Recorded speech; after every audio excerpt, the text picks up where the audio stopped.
আল্লাহ তাআলা আমাদেরকে অগণিত অসংখ্য নিয়ামত দিয়ে ধন্য করেছেন। কি বলেন? এত বিশাল নিয়ামত আল্লাহ আমাদেরকে দিয়েছেন, যে নিয়ামত গুলো আমরা গুনে গুনে শেষ করতে পারবো না। আল্লাহ তাআলা চ্যালেঞ্জ করেছেন, ওয়া ইন তাউদ্দু নি'মাতাল্লাহি লা তুহসুহা। বান্দা, আমার নিয়ামত যদি গণনা করো, হায়াত শেষ হয়ে যাবে, কলম শেষ হয়ে যাবে, কালি শেষ হয়ে যাবে, খাতা শেষ হয়ে যাবে, জেনারেশন শেষ হয়ে যাবে, কিন্তু এরপর আমি আল্লাহর নিয়ামতের গণনা করা শেষ করা যাবে না। গণনা করে শেষ করা যাবে না। বিশাল নিয়ামতের ভান্ডার আল্লাহ তাআলা আমাদেরকে দিয়েছেন। যা দেখি চোখের সামনে সব কার? বলেন তো, সব কার? আল্লাহর। আল্লাহ তাআলা বলছেন, ওয়া মা বিকুম মিন নি'মাতিন ফামিনাল্লাহ। বান্দা, যত নিয়ামত তুমি পেয়েছো সব আমি আল্লাহ দিয়েছি, সব আমার। বিশাল নিয়ামতের ভান্ডার আমাদেরকে দান করেছেন। কোন দরখাস্ত, কোন আবেদন আমরা করিনি। অগণিত নিয়ামত, সেই নিয়ামতের কেমনে শুকরিয়া আদায় করব? এক কবি কত সুন্দর করে বলছেন, সদা হাজারা শুকর তেরা আই মেরে পরওয়ারদিগার, লুতফ তেরা বেকরানো ফদল তেরা বেশুমার। হে আল্লাহ, তোমার কেমনে শুকরিয়া আদায় করব? কিভাবে তোমার তারিফ করব, তোমার কৃতজ্ঞতা প্রকাশ করব? তুমি তো অগণিত অসংখ্য নিয়ামত দিয়ে আমাকে ধন্য করেছো। কত নিয়ামত দিয়েছো, এগুলো তো আমি টেরও পাচ্ছি না, আমি জানাও নাই যে অজানা অসংখ্য নিয়ামত আল্লাহ তাআলা আমাদেরকে দিয়েছেন।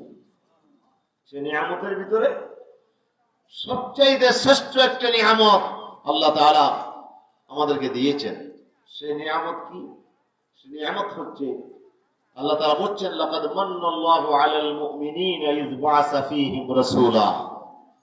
আল্লাহ তাআলা এত বড় নিয়ামত তোমাদেরকে দিয়েছেন যে আল্লাহ বিশ্ব সেরা, যিনি শুধু নবী নন, নবীদের নবী যিনি, সাইয়্যিদুল আম্বিয়া যিনি, নবীউল আম্বিয়া যিনি, সে মহান পয়গম্বরকে, আল্লাহর হাবিবকে তিনি আমাদের কাছে নবী হিসেবে পাঠিয়েছেন। ঠিক কিনা? ঠিক। আমাদেরকে আল্লাহ তাআলা আখেরি পয়গম্বরের উম্মত হওয়ার সৌভাগ্য দান করেছেন। খুশি না বেজা? বলেন তো, খুশি না বেজা? আমরা হলাম আখেরি পয়গম্বরের উম্মত। অনেক নবীরা দুনিয়া থেকে চলে গেছেন, তারা আবেদন করেছিলেন আল্লাহ তাআলার কাছে আখেরি নবীর উম্মত হওয়ার জন্য, কিন্তু কিসমতে জুটে নাই। একজন পয়গম্বরের দোয়া আল্লাহ তাআলা কবুল করেছেন, উনি হযরত ঈসা আলাইহিস সালাম। উনি পৃথিবীতে আবার আসবেন, কিন্তু তিনি নবী হিসেবে আসবেন না, তিনি আখেরি নবীর উম্মত হিসেবে আসবেন। সেজন্য তিনি এসে হযরতে ইমাম মাহদী আলাইহিস সালামের পিছনে ইক্তেদা করে নামাজ পড়বেন। উনি নবী, এরপরেও তিনি বলছে, আমি নবী হিসেবে আসি নাই, আমি উম্মতের একজন সদস্য হিসেবে এসেছি। সুতরাং ইমাম মাহদী আলাইহিস সালাম আপনি ইমামতি করবেন, আমি ইক্তেদা করব, আমি মুক্তদি হিসেবে নামাজ আদায় করব। আল্লাহু আকবার। এই সৌভাগ্য আল্লাহ তাআলা আমাদেরকে বিনা আবেদনেই দিয়েছেন। মফত মাল দরিয়ামে ঢাল। কি বলেন? মফত পাইলে এটার কোনো কদর থাকে না। বাপের দিনের শাল, এটা দিয়ে কি মুছে? বলেন না, জুতা মুছে। আর নিজের কেনা পকেট রুমাল, এটা দিয়ে টেবিলও মুছে না সহজে। এটা তো আমার কেনা রুমাল, এটা দিয়ে কেমনে টেবিল মুছবো? কিন্তু বাপের দিনের শাল, যেটা অনেক দামি শাল, এটা দিয়ে জুতা মুছতেও দ্বিধা করে। বিনা পয়সায়, বিনা কষ্টে যখন নিয়ামত বান্দা পেয়ে যায়, তখন এই নিয়ামতের বান্দা শুকরিয়া আদায় করে না। আমাদের কাছে নিয়ামতের, নবীর উম্মত হওয়ার পর যে নিয়ামত আল্লাহ আমাদেরকে দিয়েছেন, এই নিয়ামতের শুকরিয়া কি আমরা আদায় করছি? আমরা কি এর কোনো মূল্য বুঝতেছি? না। আমরা কত বড় নিয়ামত আমরা পেয়েছি। আল্লাহর হাবিব বলেছেন, পৃথিবীতে যত পয়গম্বরের উম্মত এসেছে, সাইয়েদনা আদম আলাইহিস সালাম থেকে এই পর্যন্ত ঈসা রুহুল্লাহ পর্যন্ত যত নবীর উম্মত দুনিয়ার জমিনে এসেছে, কোন নবীর উম্মত জান্নাতে প্রবেশ করতে পারবে না। অথচ তাদের হায়াত কিন্তু অনেক বেশি পেয়েছে। 1000 বছর, 1500 বছর, 2000 বছর, 5000 বছর তারা হায়াত পেয়েছে। এত বছর হায়াত পেয়ে তারা নামাজ পড়েছে, রোজা রেখেছে, তারা ইবাদত করেছে, তারা জিহাদ করেছে, তারা অনেক ইবাদত বন্দেগী করেছে। এরপরও তারা জান্নাতে যেতে পারবে না। কিন্তু আমি নবীর উম্মত, আমার উম্মতের বয়স হচ্ছে আমার উম্মতি বাইনা সিত্তিন ওয়া সাবঈন, আমার উম্মতের বয়স হচ্ছে 60 এবং 70 বছরের মাঝামাঝি। আখিরি নবীর উম্মতের বয়স কত? 60 এবং 70 এর মাঝামাঝি। আল্লাহর হাবিব বয়স পেয়েছিলেন 63 বছর। এটি হচ্ছে আমাদের জন্য আদর্শ হায়াত। এর অতিরিক্ত যদি আমি পেয়ে যাই তাহলে এটা হবে বোনাস। এটা কি? এটা হবে বোনাস, যে আল্লাহ তাআলা আমাকে বোনাস দিয়েছেন।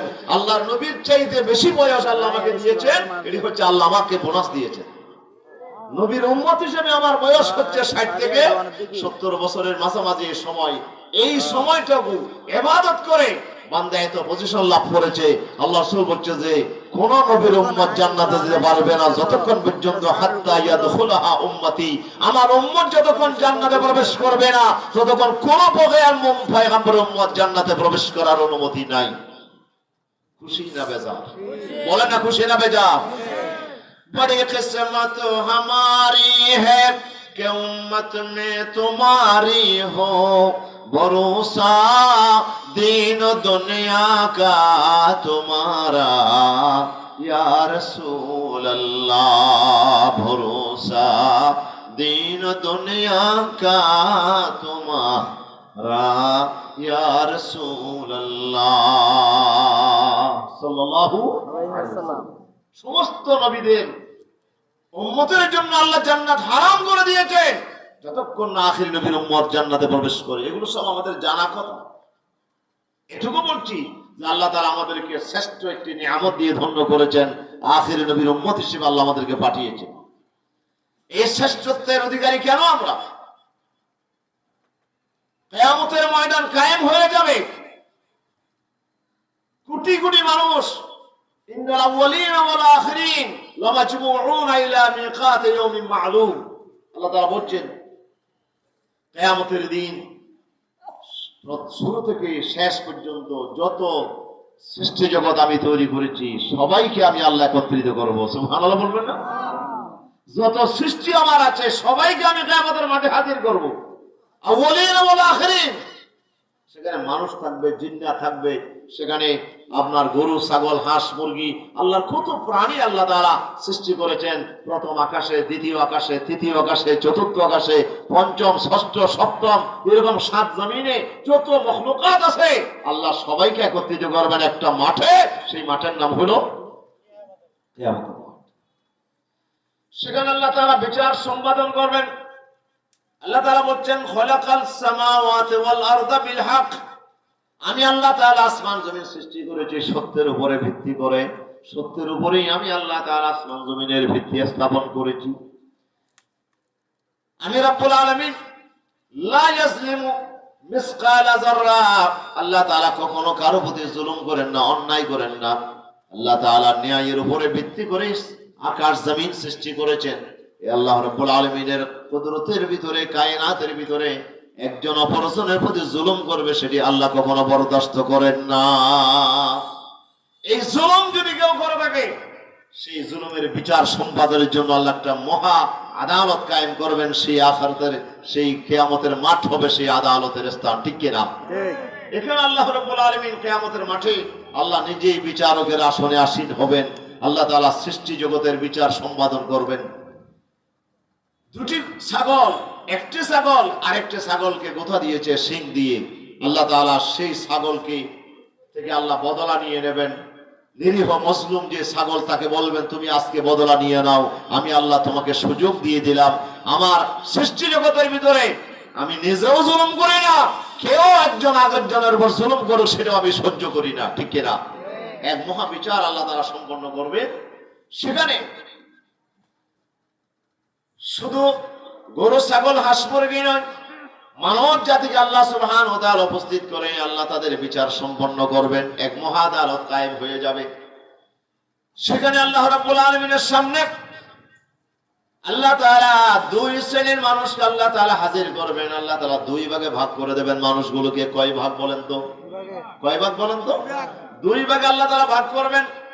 সূরাতুল আরাফের শুরুতে আল্লাহ তাআলা বলেন ফালানাসআলান্নাল্লাযীনা উরসিলা ইলাইহিম ওয়া লানাসআলান্নাল মুরসালিন। মুসলিমিন আল্লাহু আকবার। পৃথিবীর যত জায়গা আছে, যত গোষ্ঠী আছে, যত আপনার সম্প্রদায় আছে, যত এলাকা আছে, প্রতিটা গ্রামে গঞ্জে, প্রতিটা শহরে বন্দরে আল্লাহ বলছেন ওয়ালিকুল্লি কওমিন হাদ, প্রতিটা গোষ্ঠীর জন্য আমি হেদায়েতকারী প্রেরণ করেছি। ওয়া ইম মিন উম্মাতিন ইল্লা খালা ফিহা নাযীর, প্রতিটা জাতি গোষ্ঠীর জন্য আমার পক্ষ থেকে সতর্ককারী পয়গম্বর এসেছে। সুবহানাল্লাহ বলবেন না? সুবহানাল্লাহ। সব জাতি গোষ্ঠীর কাছে এক এক পয়গম্বর এসেছে। আল্লাহ সুবহানাহু ওয়া তাআলা মানব জাতিকে দুই ভাগে ভাগ করবেন। একদিকে দাঁড় করাবেন আল্লাহর পয়গম্বরদেরকে, আর একদিকে দাঁড় করাবেন তাদের উম্মতদেরকে। সুবহানাল্লাহ। আল্লাহ তাআলা জিজ্ঞেস করবেন ফালানাসআলান্নাল্লাযিনা উরসিলা ইলাইহিম ওয়ালানাসআলান্নাল মুরসালিন। আল্লাহ তাআলা লামে তাকিদ আর নুনে সকিলা তাকিদ দিয়ে বলছে খামোকা খামোকা, অবশ্যই অবশ্যই আমি আল্লাহ জিজ্ঞেস করব, প্রশ্ন করব, আমি জিজ্ঞাসাবাদ করব। আমি যাদের কাছে নবী পাঠিয়েছিলাম তাদেরকেও জিজ্ঞেস করব, আর যে নবীদেরকে পাঠিয়েছিলাম তাদেরকেও জিজ্ঞেস করব। সুবহানাল্লাহ বলেন না? দুনিয়ার জমিনে মানুষ কি করেছে সবগুলো আল্লাহ তাআলা জিজ্ঞেস করবেন। আল্লাহ রাব্বুল আলামিন বলছে আমি দুই শ্রেণী কি দুই ভাগ করে মানুষকে দাঁড় করাইয়া একদিকে নবীদেরকে দাঁড় করাবো, আর একদিকে উম্মতদেরকে দাঁড় করাবো। প্রতিটা উম্মতকে আমি জিজ্ঞেস করব তোমাদের কাছে আমি আল্লাহর পক্ষ থেকে কোনো সতর্ককারী তোমাদেরকে সতর্ক করার জন্য কেউ আসছিল কিনা, তোমাদের কাছে কোনো পয়গম্বর এসেছে কিনা। আর পয়গম্বরদের জিজ্ঞেস করবে এই পয়গম্বররা তোমাদের দায়িত্ব দিয়েছিলাম মানুষদেরকে সতর্ক করার জন্য, কতটুকু দায়িত্ব তোমরা পালন করেছো। দুই শ্রেণীকে আল্লাহ তাআলা জিজ্ঞাসাবাদ করবেন কিয়ামতের মাঠে। সুবহানাল্লাহ ওয়া বিহামদিহি সুবহানাল্লাহিল আযীম। এখন কি কোনো নবী আছে? নাই। আছে? নাই। হ্যাঁ, নবুয়ত কাল আছে। আমার বিশ্ব নবীর নবুয়ত কাল কিন্তু এখনো শেষ হয় নাই। কিয়ামত পর্যন্ত আর কোন নবী আসবেন না। নবীর বর্তমানে উলামায়ে কেরামকে আল্লাহ তাআলা সেই দায়িত্ব দিয়েছেন, ইন্নামাল উলামা ওয়ারাসাতুল আম্বিয়া, নবীদের দায়িত্ব পালন করবেন উলামায়ে কেরাম। তাহলে নবীদের পাশাপাশি আল্লাহ তাআলা আলেমদেরকে দাঁড় করাবেন। এর পাশাপাশি আল্লাহ তাআলা আলেমদের বিপরীতে সেই জমানার মানুষদেরকে আল্লাহ তাআলা দাঁড় করাবেন।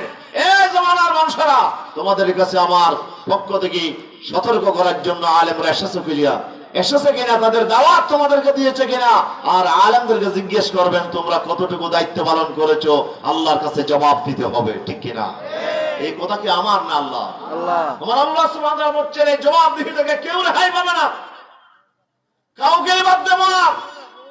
হযরত ঈসা আলাইহিস সালামকে আল্লাহ তাআলা জিজ্ঞেস করবেন আনতা কুলতা লিন-নাসি ইত্তাখিযুনি ওয়া উম্মি ইলাহাইন মিন দুনিল্লাহ। এই ঈসা, তোমাকে পয়গম্বর বানিয়ে পাঠিয়েছিলাম, তুমি কি তোমার উম্মতদেরকে এই কথা বলছো যে আল্লাহকে বাদ দিয়ে আমাকে আমার মাকে দুজনকে তোমরা দেবতা বানাইয়া পূজা করো? এই কথা কি তুমি বলছিলা? সুবহানাল্লাহ। কি বলছেন কথা? আল্লাহ তাআলা কোরআন শরীফে কোট করে দিয়েছেন এই কথা। আমি কিয়ামতের দিন জিজ্ঞেস করব ঈসাকে তুমি কতটুকু দায়িত্ব পালন করেছো। তুমি কি বলে আসছিলা এই খ্রিস্টানেরা নাসারারা ওরা তিন খোদায় বিশ্বাস করে, একদিকে আল্লাহ, আরেকদিকে মরিয়ম আলাইহিস সালাম, আরেকদিকে ঈসা আলাইহিস সালাম। ঈসা যেহেতু বাপ নাই তারা বলে যে অবশ্যই বাপ আছে, সে হলো আল্লাহ। আল্লাহর বিবি হচ্ছে মরিয়ম, আর মরিয়মের থেকেই এই ঈসার জন্ম হয়েছে। সুতরাং মরিয়মও খোদা, ঈসাও খোদা। নাউজুবিল্লাহ বলেন। নাউজুবিল্লাহ। আল্লাহকে বাদ দিয়ে এই খ্রিস্টানেরা এই দুইজনকে দুনিয়াতে পূজা করেছে।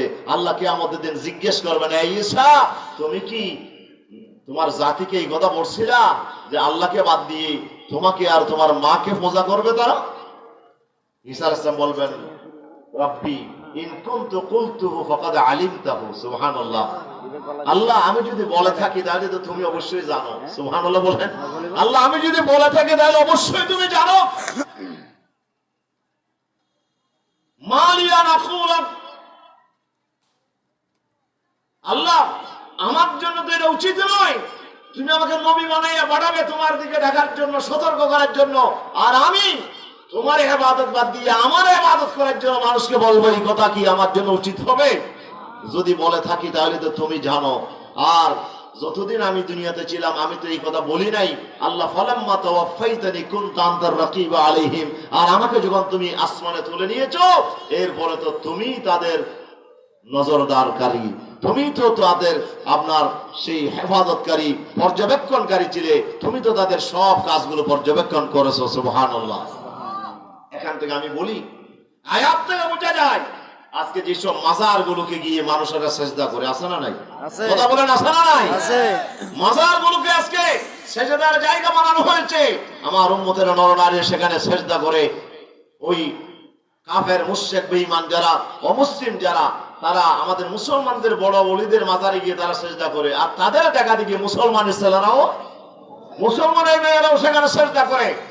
অসংখ্য মাজার গুলোকে আজকে শিরকের আড্ডাখানায় পরিণত করা হয়েছে। এই মাজার গুলো, অথচ এগুলো হচ্ছে আল্লাহর ওলিদের জায়গা। আল্লাহর ওলিরা এখানে শুয়ে আছেন, সেখানে আমরা সেজদা করছি। আমাদের সৈয়দ আব্দুল আহাদ আল মাদানী রহমতুল্লাহ আলাই, চট্টগ্রাম শাহজাহ মসজিদের যিনি খতিব ছিলেন, ওনাকে যখন বলা হলো, হুজুর আপনার ইন্তেকালের পরে আমরা আপনাকে কোথায় কবর দেব? বলে, আমাকে কবর দেবা সাধারণ কবরস্থানের একেবারে মাঝে, রোডের খাঁচায় দেবে না। কি রোডের ফাঁসে দেবে না? রোডের ফাঁসে দিলে আমি জানি সিটাঙ্গের মানুষ কত বেশি মাজার পূজারী, এটা আমি ভালো করে জানি। এরা আমার মাজারকে রাখবে না সেজদা ছাড়া, সুতরাং আমার কবর দেবা সাধারণ কবরস্থানে রাখবে মাঝে, যারা কেউ আমাকে সেজদা করতে না পারে। কিন্তু আজকে দেখা যায় অসংখ্য মাজারে আজকে ভক্তরা গিয়ে সেজদা করে। আমার বিশ্বাস, কিয়ামতের দিন যদি ঈসা আলাইহিস সালামকে আল্লাহ তাআলা রেহাই না দেয়, এই বুজুর্গগুলোকে আল্লাহ তাআলা রেহাই দেবে না। এ ওলি বুজুর্গরা, তোমরা কি বলে আসছিলা তোমাদের মাজারে সেজদা করার জন্য? কি আল্লাহ জিজ্ঞেস করবেন কিনা? কথা বলেন, জিজ্ঞেস করবেন কিনা? অবশ্যই জিজ্ঞেস করবেন যে কেন তোমাদেরকে সেজদা করা হয়েছে, অথচ সেজদার মালিক হলাম একমাত্র আমি আল্লাহ সুবহানাহু ওয়া তাআলা। কিন্তু দুনিয়াতে তোমাদেরকে সেজদা করা হয়েছে। প্রিয় উপস্থিতি, আল্লাহর জবাবদিহি থেকে কেউ রেহাই পাবে না। তখন উম্মতের নরনারীরা বলবে, রব্বুল আলামিন আমাদের কাছে কোনো পয়গম্বর আসে নাই, আমাদের কাছে কোনো নবী আমাদেরকে সতর্ক করার জন্য আসে নাই। যদি আসতো তাহলে আমরা তোমার পথে চলতাম, হেদায়েত পেতাম, আমরা কোরআনের পথে, দ্বীনের পথে, ইসলামের পথে আমরা চলতাম। নবী আসে নাই বলেই আমরা চলতে পারি নাই। এখন নবীদেরকে আল্লাহ বলবে, তোমাদের পক্ষে কোনো সাক্ষী আছে কিনা, তোমাদের কোনো প্রমাণ আছে কিনা তোমরা দায়িত্ব পালন করেছো? তখন আল্লাহর পয়গম্বররা বলবে, হে আল্লাহ আমাদের সাক্ষী আছে। বলে, তারা কারা? বলে, তারা হচ্ছে না আখিরি নবীর উম্মতেরা। সুবহানাল্লাহ বলেন না? আখিরি নবীর উম্মত যারা, আমাদেরকে তারা সাক্ষী মানবেন। পয়গম্বর আলাইহিস সালাম যারা দুনিয়া থেকে চলে গেছেন, 1 লাখ বা 2,24,000 পয়গম্বর, তারা তাদের নবুয়তের পক্ষে, রিসালাতের পক্ষে সাক্ষী হিসেবে কাকে গণ্য করবেন? আমাদেরকে গণ্য করবেন ইনশাআল্লাহ। তখন আমাদেরকে হাজির করা হবে, তো আমরা সাক্ষী দেব, আল্লাহ তোমার নবী, নবীদের কথা সত্য, তারা অবশ্যই তাদের দায়িত্ব পালন করেছে, আমরা সাক্ষী দিচ্ছি। উম্মতেরা বলবে, আল্লাহ একটা কথা হবে, এরা আসছে আমাদের অনেক পরে, আমাদের কাছে নবী আসছে কিনা এরা জানে কি করে? বলবে না? এরা তো আমাদের পরে আসছে, আল্লাহ এদের সাক্ষী গ্রহণযোগ্য হবে না। আল্লাহ জিজ্ঞেস করবেন, বান্দা তোমরা যে সাক্ষী দিচ্ছ কিসের ভিত্তিতে দিচ্ছ? বলে, আমাদেরকে বলেছেন আপনার নবী মুহাম্মদ রাসূলুল্লাহ সাল্লাল্লাহু আলাইহি সাল্লাম, উনি তো আপনার পাশে আছে। এই আল্লাহর, আপনার হাবিব আমাদেরকে বলেছে যে পয়গম্বররা দায়িত্ব পালন করেছে। যদি আমাদের কথা মিথ্যা হয় তাহলে আপনার নবীর কথাও মিথ্যা হবে। আল্লাহ রাসূলকে আল্লাহ তাআলা হাজির করবেন, হে আমার পয়গম্বর, আপনি কি আমার বান্দাদেরকে বলছিলেন, আপনার উম্মতদেরকে এই কথা বলছিলেন যে নবীরা দায়িত্ব পালন করেছে? তখন আল্লাহর হাবিব বলবেন, ইয়া রাব্বুল আলামিন, অবশ্যই আমি তো বলেছি। এই জন্য কিভাবে বলেছে? বলে, আমাকে জিবরাইল বলেছে। কে বলছে এই কথা? জিবরাইল আমাকে বলেছে। জিবরাইলকে হাজির করা হবে। জিবরাইল, তুমি কিভাবে বললা? বলে, আল্লাহ তাআলা তুমি আমাকে বলেছো, জাতে বারি তাআলা তোমার কাছ থেকে জেনে আমি এই কথা তোমার হাবিবকে জানিয়েছিলাম। আল্লাহু আকবার, আল্লাহু আকবার। আল্লাহর পয়গম্বর সাক্ষী আনা হবে আমাদের উপর। আর আমার নবীর কথা সাক্ষীর জন্য জিবরাইলকে হাজির করা হবে। তখন আমার আল্লাহ তাআলা বলবেন, হ্যাঁ অবশ্যই জিবরাইল সত্য বলেছে, আমার নবী সত্য বলেছে। আমি আল্লাহ তাআলা নিশ্চয়ই জানিয়েছিলাম আমার জিবরাইলকে, জিবরাইল আমার নবীকে জানিয়েছে, আর নবী উম্মতদেরকে জানিয়ে দিয়েছে, এই উম্মতের নরনারীরা তোমরা মিথ্যা কথা বলছো, আর তোমাদেরকে কাছে অসংখ্য পয়গম্বর এসেছিল তোমাদের জামানায়। এই কথা আমি আল্লাহ তাআলা সত্যের পক্ষে আমি আল্লাহ তাআলাও সাক্ষী দান করছি। সুবহানাল্লাহ। কিয়ামতের মাঠে কোটি কোটি মানুষের সামনে আমরাই হব সাক্ষীদাতা। আমরা কি এই কথা কি আমার না আল্লাহ? আল্লাহ বলছেন লিতাকুনু শুহাদা আলান নাস, সমগ্র বিশ্ব মানব জাতির সামনে তোমাদেরকে সাক্ষী হিসাবে আমি আল্লাহ তাআলা স্থাপন করার জন্য, সাক্ষ্য গ্রহণযোগ্য হওয়ার জন্য সাক্ষীদাতাকে বিশ্বস্ত হতে হবে। কি হতে হবে বলেন তো? বিশ্বস্ত হতে হবে। যে লোকটা মিথ্যা কথা বলে তার সাক্ষী কি গ্রহণযোগ্য হবে না? আল্লাহ তাআলা মানা করেছেন, খবরদার, ইয়া আইয়ুহাল্লাযীনা আমানু ইন জাআকুম ফাসিকুম বিনাবাইন ফাতাবায়ানু আন তুসিবু কওমান বিজাহালাতিন ফাতুসবিহু আলা মা ফাআলতুম নাদিমিন। আল্লাহ রাব্বুল আলামিন বলেন, এই ইমানদারেরা, কোন ফাসিক, কোন মিথ্যুক মানুষ যদি তোমাদের কাছে কোন সংবাদ নিয়ে আসে, তোমরা সেটার সাথে সাথে বিশ্বাস করিও না, এটাকে একটু যাচাই বাছাই করো। কি করো? এটাকে যাচাই বাছাই করো। যদি যাচাই বাছাই না করো, যদি তার কথার প্রেক্ষিতে তোমরা যদি অ্যাকশনে যাও, হয়তো তোমরা পরবর্তীতে লজ্জিত হতে বাধ্য হবে, তোমরা একটা ভুল পদক্ষেপ গ্রহণ করতে বাধ্য হয়ে যাবে। এই জন্য কোন ফাসিকের কথা, কারো কান কথা বিশ্বাস করা যাবে না, এটাকে যাচাই বাছাই করতে হবে। ফেসবুকে দেখেছেন বলেই আপনি এটাকে বিশ্বাস করা যাবে না, এটাকে যাচাই বাছাই করতে হবে। কেন? এখন এআই দিয়ে, এআই বুঝুন তো, আর্টিফিশিয়াল ইন্টেলিজেন্স, এখন এআই এর জমানা, দজ্জালের জমানা। দজ্জালের কাজ হলো জান্নাতকে জাহান্নাম বানিয়ে দেখাবে, আর জাহান্নামকে জান্নাত হিসেবে পেশ করবে, ঠিক কি না? এখন দজ্জাল খুব কাছাকাছি সময় চলে আসছে। এখন দজ্জালের আবির্ভাবের এটা আপনার এটা ভবিষ্যৎবাণী বলা যায় যে দজ্জাল যে খুব কাছে আসছে, এটার প্রমাণ হচ্ছে এআই এখন তৈরি হয়েছে। এখন এআই দিয়ে যে কোনো বক্তব্য বানা যায়, যে কোনো মানুষের ছবি বানা যায়, যে কোনো আপনার যে কোনো কিছু তৈরি করে এটা ফেসবুকে দিতে পারে, এক ছবি আকারে একবারে সাউন্ড দিয়ে আপনাকে বলা হবে যে আসলে এরকম বলছে, আসলে বলে নাই, ঠিক কিনা? এরকম এআই দিয়ে অসংখ্য মিথ্যাকে সত্যি আজকে যেখানে পরিণত করা হচ্ছে, সেখানে কি আপনি যাচাই বাছাই না করে কোনো কথা বিশ্বাস করতে পারবেন? এই কথা কার? আল্লাহ। তাহলে ফাসিকের কথা বিশ্বাস করা যায় না, ওর সাক্ষী গ্রহণযোগ্য হয় না। যিনি সাক্ষী দেবেন তাকে আদেল হতে হবে, বিশ্বস্ত হতে হবে। আল্লাহ তাআলা এর জন্য বলছেন, হে আমার নবীর উম্মতেরা শোনো, ওয়া কাযালিকা জাআলনাকুম উম্মাতাও ওয়াসাতা লিতাকুনু শুহাদা আলান নাস। অনেক তাত্ত্বিক ব্যাখ্যা আছে, সেদিকে আমি যাব না। ওয়া কাযালিকা জাআলনাকুম উম্মাতাও ওয়াসাতা, আমি তোমাদেরকে মধ্যমপন্থী জাতি করেছি, শ্রেষ্ঠ জাতি করেছি, মধ্যমপন্থী জাতি করেছি। মধ্যম মানে এদিকেও নয় এদিকেও নয়, ঝুঁকে যাবে না, মাঝখানে থাকবে। খায়রুল উমুরি আওসাতুহা, খায়রুল উমুরি আওসাতুহা, একদিকে ঝুঁকে পড়বে না, ডানেও ঝুঁকবে না, বামেও ঝুঁকবে না, মাঝখানে সমান অবস্থায় থাকবে। এটা হচ্ছে উম্মাতান ওয়াসাতুহা। ওয়াসাতের আপনার আমাদের যে গাছ আছে, গাছের মধ্যে কোন অংশটা দামি বেশি বলেন তো? গাছের বাইরে একটা পাকলা আছে, এটা কি দামি? ফুটে কত যায় বেচা? ফুটে বেচা যায়? যায় না। বাকলার বাইরে এরপরে আছে সাদা অংশ, এটা ফুটে কত যায়? এটাও কম, এটা কম। আবার সাদা অংশের ভিতরে একটা কি আছে? লাল অংশ আছে, যেটাকে হাড় বলে। কি বলে? গাছের মাঝখানে যেটা হাড় হয়ে যায়, এটা কত দামি?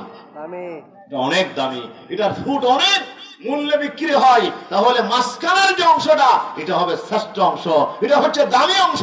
আল্লাহ তাআলা বলেন, উম্মাতান ওয়াসাতা, এ নবীর উম্মতেরা, আমি তোমাদেরকে মধ্যমপন্থী উম্মত করেছি, অর্থাৎ খাইরা উম্মত করেছি, পৃথিবীর সেরা উম্মত করেছি, শ্রেষ্ঠ উম্মতের মর্যাদা দিয়েছি, তোমাদেরকে সাক্ষী হিসাবে কিয়ামতের দিন হাজির করার জন্য। ঠিক কিনা বলে?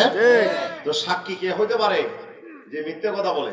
না যে মিথ্যা সাক্ষী দেয় তার সাক্ষী গ্রহণযোগ্য হবে না তাহলে উম্মতকে কেমন হতে হবে উম্মতে ওয়াসাত হতে হবে তাকে মধ্যমপন্থী হতে হবে অর্থাৎ তাকে কোন দিকে ঝুঁকে পড়া যাবে না এদিকেও নয় এদিকেও নয় মাঝখানে সত্যের উপরে তাকে অটল অবিচল থাকতে হবে আপনি দেখেছেন এই যে লেভেল ধরে লেভেল লেভেল ধরে যারা রাজমিস্ত্রি ওয়াল করে কি ধরে লেভেল লেভেল ধরে ফানের লেভেল তো ফানের লেভেল যখন ধরে কোন দিকে ঝুঁকা যাবে লেভেল দিয়ে বোঝা যাবে যে দুদিকে সমান আছে তারপরে ওয়াল উঠবে ঠিক আল্লাহ সুবহানাহু ওয়া তাআলা বলছে বান্দা আমি তোমাদেরকে উত্তম জাতি শ্রেষ্ঠ জাতি এবং তোমাদেরকে মধ্যমপন্থী জাতি করেছি যেন তোমরা কিয়ামতের দিন সাক্ষী দিতে পারো তাহলে আমরা হব আল্লাহর কাছে নবীদের পক্ষে আমরা হব সাক্ষী দাতা জোরে বলেন আলহামদুলিল্লাহ আর জোরে বলেন আলহামদুলিল্লাহ তাহলে দুনিয়াতে আমাদেরকে কি হইতে হবে উম্মতে ওয়াসাত হতে হবে বলেন না কি হতে হবে উম্মতে ওয়াসাত হইতে হবে আমরা কোন দিকে ঝুঁকে পড়া যাবে না জুলুমের শিকার হওয়া যাবে না কারো প্রতি আমরা জুলুম করতে পারবো না আমাদেরকে সত্যের পক্ষে আমাকে থাকতে হবে সত্যের পক্ষে আমাকে অবস্থান নিতে হবে এবং আমাকে সত্যের জন্য প্রয়োজনে জীবন দিতে প্রস্তুত থাকতে হবে কথা ঠিক কিনা বলেন যে আমরা হব সত্যবাদী আমরা মিথ্যার পক্ষে আমরা যেতে পারি না আল্লাহ বলছে খবরদার কারো প্রতি জুলুম করবে না ইয়া আইয়ুহাল্লাযীনা আমানু কুনু কাওয়ামিনা বিল কিসতি শুহাদা লিল্লাহ এই ইমানদারেরা ন্যায়ের উপরে সত্যের উপরে অটল অবিচল হয়ে দাঁড়িয়ে যাও শুহাদা লিল্লাহ তোমরা হবে আল্লাহর সাক্ষী তোমরা কার সাক্ষী তোমরা হবে রাজ সাক্ষী তোমাদেরকে সাক্ষী দিতে হবে এই কারণে তোমাদেরকে দাঁড়িয়ে যেতে হবে সত্যের উপরে কিসের উপরে সত্যের উপর সত্যের উপরে ন্যায়ের উপরে তোমাদেরকে দাঁড়িয়ে যেতে হবে ওয়ালাউ আলা আনফুসিকুম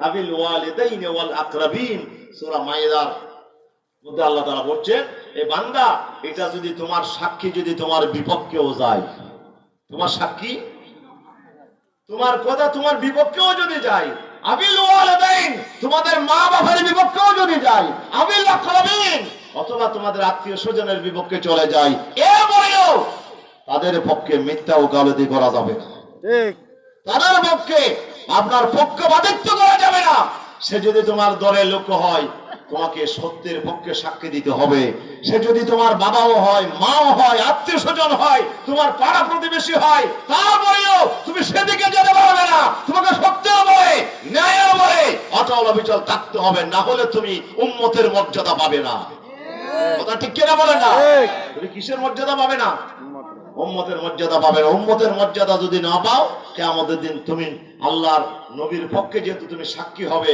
তাহলে সাক্ষী ন্যায়বান হতে হবে সাক্ষী বিশ্বস্ত হইতে হবে সাক্ষী সে মিথ্যাবাদী হইতে পারবে না মিথ্যাবাদের সাক্ষী আল্লাহর কাছে গ্রহণযোগ্য নয় কথা ঠিক কিনা বলেন এই জন্য আমাদেরকে কি হইতে হবে ন্যায়ের উপরে অটল থাকতে হবে আল্লাহ বলছে কুনু কাওয়ামিনা বিল কিসত তোমরা ন্যায়ের উপর অটল থাকো আরেক আয়াতে আল্লাহ বলছেন كونوا قوامين لله شهداء بالقسط ولا يجرمنكم شنآن قوم على ألا تعدلوا اعدلوا هو أقرب للتقوى سبحان الله সুবহানাল্লাহ আল্লাহ তাআলা আরেক জায়গায় বলছে এই ইমানদারেরা কুনু কাওয়ামিনা লিল্লাহ শুহাদা বিল কিসত তোমরা আল্লাহর জন্য আল্লাহর সন্তুষ্টির জন্য সত্যের উপরে অটল অবিচল হয়ে দাঁড়িয়ে যাও ন্যায়ের উপরে অটল অবিচল হয়ে দাঁড়িয়ে যাও কারো প্রতি শত্রুতা যেন তোমাদেরকে ন্যায় ইনসাফ থেকে যেন তোমাদেরকে সরিয়ে দিতে না পারে কারো প্রতি তোমার দুশ্মনী আছে শত্রুতা আছে এই জন্য একটু ঠেলে দিলা কি তোমাদের আছে না এরকম আছে একটু দুশ্মনী আছে তো মামলা একটা এন্ট্রি করতেছে থানাতে সুযোগ একটা পাইছো ক্ষমতা যেহেতু আছে বলো ওইটার নামও ঢুকাই দে ঠিক আছে না নাই আছে আমাদের মাঝে আছে না না আছে এইভাবে মিথ্যা মামলা দিয়ে নিরপরাধ মানুষকে হয়রানি করবে এটা হতে পারে না আল্লাহ বলছে ওয়ালা ইয়াজরিমান্নাকুম শানানু কওমিন আলা আল্লাহ তাআদিলু কারো প্রতি শত্রুতা আছে বলে সে তোমার দুশমন বলে সে হয়তো ফেসিবাদের পক্ষে ছিল বলে তাকে অনর্থক একটা মিথ্যা মামলায় তুমি জড়িয়ে দেবে না এটা আদেশ কার আল্লাহ বলেন আদেশ কার আল্লাহ আল্লাহ তাআলা বলছে তোমরা ন্যায়বান জাতি তোমরা আদর্শবান জাতি তোমরা হবে উম্মতের উম্মতের জন্য পক্ষে তোমরা সেই কিয়ামতের মাঠে নবীদের পক্ষে তোমরা সাক্ষী হবে। এই জন্য তোমাদেরকে আমি আল্লাহ তাআলা নির্দেশ দিচ্ছি, তোমরা অন্যায়ের পক্ষে ওকালতি করতে পারবে না। ঠিক। অন্যায়ের পক্ষে যেতে পারবে না। ক্ষতি হোক নিজের, মা বাবার ক্ষতি হোক, সম্মান মর্যাদা, দেশের মানুষের বিপক্ষে যাক অসুবিধা নাই, তোমার আত্মীয় স্বজনের বিপক্ষে যাক অসুবিধা নাই, এরপরও সত্যের পক্ষে ন্যায়ের পক্ষে তোমাকে অটল থাকতে হবে। আমার কথা না আল্লাহর কথা। আল্লাহ তাআলা আদেশ করছেন, বান্দা সত্যের উপর অটল থাকো, ন্যায়ের উপর অটল থাকো, ন্যায়ের পক্ষে তোমাকে সাক্ষী দিতে হবে। আল্লাহ তাআলা বলছেন, ওয়ালা তাকতুমুশ শাহাদাতা ফাইন্নাহু মাইয়াকতুমহা ফাইন্নাহু আসিমুন কলবু। এ বান্দারা, সত্যের পক্ষে সাক্ষী দিতে গিয়ে সত্য সাক্ষীকে তুমি গোপন করো না। তুমি সত্য কথা জানো, কিন্তু এরপরও এটাকে গোপন করতেছো বলে আমি বললে তো ঘটনা উল্টে যাবে। সত্যের পক্ষে তুমি সাক্ষী দিচ্ছ না। সত্যের পক্ষে সাক্ষী দিতে গেলে হয়তো তোমার উপরে বিভিন্ন ধরনের বিপদ মুসিবত আসতে পারে, ঠিক কিনা? ঠিক। আসছে কিনা? এরকম আসছে কিনা? সুখরঞ্জন বালি একজন অমুসলিম, একজন কাফের, একজন হিন্দু ধর্মের লোক হওয়ার পরেও উনি সাক্ষী দিতে গিয়েছিলেন বিশ্ববরণ্য আলেম শহীদ আল্লামা সাইদের পক্ষে তিনি সাক্ষী দিতে গিয়েছিলেন ট্রাইব্যুনালে, ঠিক কিনা? ওনাকে সরকার সাক্ষী বানিয়েছিল, মিথ্যা সাক্ষী দেওয়ার জন্য ওনাকে রেডি করা হয়েছিল, কিন্তু সেই লোকটা অমুসলিম হয়েও সে বলছে আমার পক্ষে আল্লামা সাইদি মানুষ খুন করেছে, এই কথা বলা আমার পক্ষে সম্ভব না, মিথ্যা কথা, আমি মিথ্যা সাক্ষী দিতে পারবো না। বরঞ্চ তিনি গিয়েছিলেন, সেই লোকটা গিয়েছিল আল্লামা সাইদির পক্ষে সত্য সাক্ষী দেওয়ার জন্য, কিন্তু তাকে সেখান থেকে গুম করে নিয়ে যাওয়া হলো, তাকে পাওয়া গেল ওই ভারতের সেই জেলখানাতেই তাকে উদ্ধার করা হলো। ওটা ঠিক কিনা বলেন? একজন অমুসলিম হয়েও সে সত্যের পক্ষে সাক্ষী দেওয়ার জন্য গিয়েছে। আল্লাহ বলছে, এই মুসলমানেরা, লম্বা দাড়ি রাখছো, মুখে টুপি দাও, আর আব্দুর রহমান নাম ধারণ করা মিথ্যা সাক্ষী দেবে, তা হতে পারবে না। ওলা তাকতুমুশ শাহাদা, সত্য সাক্ষীকে তুমি গোপন করো না। মাইয়াকতুমহা, যে সত্য সাক্ষীকে গোপন করবে, ফাইন্নাহু আসিমুন কলবুহু, আমি আল্লাহর কাছে সে অপরাধী হিসেবে সাব্যস্ত হবে। এটা কার? আল্লাহ। ওটা বোঝা যায়? তাহলে সাক্ষী দেবো আমরা সবাই কি? আমরা সত্যের পক্ষে, আমরা সাক্ষী দাতা। আমরা সাক্ষী দাতা হিসেবে আল্লাহ আমাদেরকে সার্টিফাই করেছেন, আল্লাহ নিয়োগ করেছেন আমাদেরকে চরিত্রের দিক দিয়ে, আখলাকের দিক দিয়ে আমাদেরকে ইনসাফের উপরে আমাদেরকে অটল থাকতে হবে। আমরা বিশ্বাসঘাতকতা করতে পারবো না, মিথ্যার পক্ষে আমরা ওকালতি করতে পারবো না। আমাদেরকে আল্লাহ তাআলা বলছে, তোমরা ন্যায় ইনসাফের উপরে অটল অবিচল থাকো, তোমাদেরকে নবীদের পক্ষে সাক্ষী দিতে হবে। সুবহানাল্লাহ বিহামদিহি সুবহানাল্লাহিল আযীম। এখন কি আমরা সেই অবস্থানে আছি? বলেন, আছি আমরা? যদি না থাকে, কিয়ামতের দিন আখির নবীর উম্মত হিসেবে চেহারা দেখানো যাবে না। নবীর কাছে সুপারিশের জন্য যাবেন, আল্লাহর হাবিবের কাছে হাউজে কাউসারের পানি আছে না নাই? সেদিন পানিগুলো কার হাতে থাকবে? আমার নবীকে আল্লাহ তাআলা হাউজে কাউসারের মালিক বানিয়ে দেবেন। আল্লাহ বলেন, ইন্না আ'তাইনাকাল কাউসার, নবী আমি আপনাকে কাউসার দান করেছি, জান্নাতে কাউসার নামক নদী আপনাকে দান করেছি, এবং কিয়ামতের মাঠে হাউজে কাউসারে যেটা, সেটা আমি আপনাকে দান করেছি। সুবহানাল্লাহ। মান শারাবা মিনহা শারবাতান, এই হাউজ থেকে এক পেয়ালা, আপনার এক গ্লাস যে পানি পান করলো, এক ডুব যে পানি পান করলো, রাসূল বলেছেন, লাম ইয়াজমা হাত্তা ইয়াদখুলাল জান্নাহ, 50,000 বছর কিয়ামতের মাঠে দাঁড়িয়ে থাকতে হবে, সেখানে জান্নাতে প্রবেশ করার আগ পর্যন্ত তার পিপাসা লাগবে না। সুবহানাল্লাহ। কিরকম মিষ্টি, কিরকম সুমিষ্ট সেই কাউসারের পানি, হাউজে কাউসারের পানি, সেটা আমার নবীর হাতে থাকবে। উম্মত হিসেবে আমরা যাব নবীর কাছে হাউজে কাউসারের পানির জন্য। আর কোনো পানিও আছে নাকি সেদিন? নাই। আর কোন ছায়া আছে? নাই। আরশের ছায়া ছাড়া কোনো ছায়া নাই, হাউজে কাউসারের পানি ছাড়া কোনো পানি নাই। আর কিয়ামতের দিন সবচেয়ে বেশি ভয়াবহ অবস্থা হবে, মানুষের মুখে দুইটা আওয়াজ থাকবে, একটি আলমা আলমা, আলমা আলমা, পানি পানি বলে চিৎকার করবে কিয়ামতের মাঠে মানুষগুলো। আল আতশ, পিপাসা পিপাসা, মানুষগুলো আওয়াজ করবে, পিপাসায় মানুষ কাতর হয়ে যাবে। কেন? যেহেতু 12টা সূর্য আলা রুউসিন নাস, মানুষের মাথার উপরে গরম দেবে, তাপ দেবে। কয়টা সূর্য বলো তো? এখন কয়টা সূর্য আছে আকাশে? একটা সূর্য তাপ দেয়, আমরা সহ্য করতে পারি না।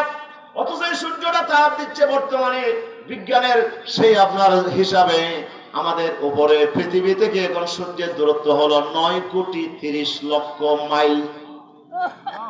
কোটি 9,30,00,000 মাইল। 1 মাইল 2 মাইল না, 9,30,00,000 মাইল উপরে হচ্ছে বর্তমানে সূর্য। সেখান থেকে সূর্য তাপ দেয়, আমরা পৃথিবীতে সহ্য করতে পারি না। আর আমার আল্লাহ তাআলা সেই কিয়ামতের মাঠে সূর্য দেবেন কয়টা? 12টা। আর সেগুলো হবে আলা রুউসিন নাস, মানুষের মাথার কাছে। গরম কেমন হবে বলেন? গরম কেমন হবে?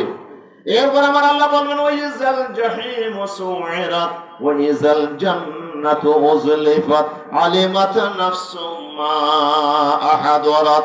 কিয়ামতের ময়দানে আল্লাহ তাআলা বলেন সেদিন মানুষগুলো তোমরা কিয়ামতের মাঠে অবস্থান করে তোমরা জাহান্নাম দেখবে। লা তারাবুন্নাল জাহিম সুম্মা লা তারাউন্নাহা আইনাল ইয়াকিন, তোমাদের চোখের সামনে জাহান্নামকে দেখতে পাবে।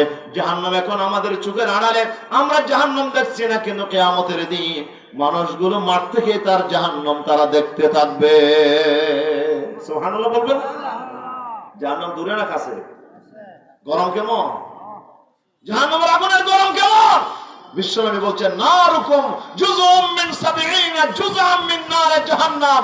জাহান্নামের আগুনকে 70 ভাগ করে 1 ভাগ গরম শুধু দুনিয়ার আগুনকে দেওয়া হয়েছে।